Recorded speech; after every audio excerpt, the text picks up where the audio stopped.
Africa Content TV. Sikiru Ayinde Barrister MFR for his legendary and groundbreaking artistic contribution to the journey of Fuji music. Mà pé ẹni tó bá fẹ́ jogún kógún ìtàkìtàn ni ó pa.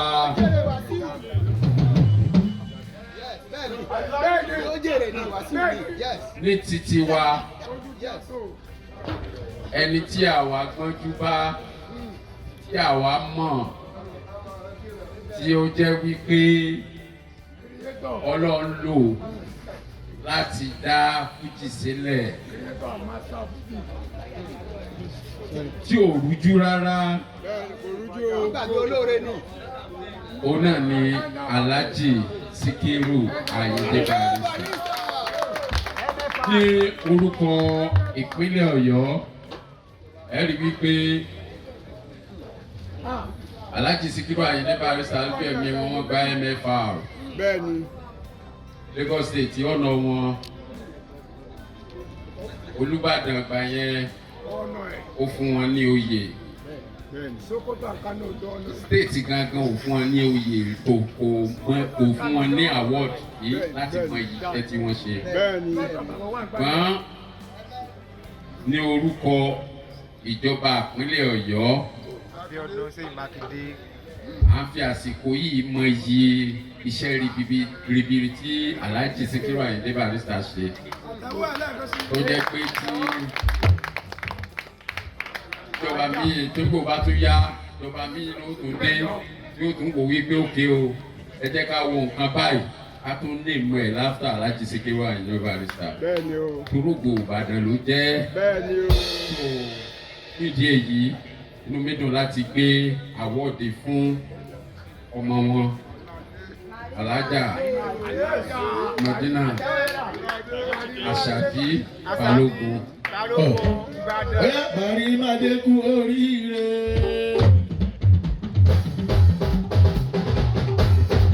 Àṣàbí kú oríire. Bàrí ti dé kú oríire. Àṣàbí kú oríire. Tètè táwọ́ bí o. Bàrí ti dé. Àṣàbí mi. Máa fi dáadáa.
so much.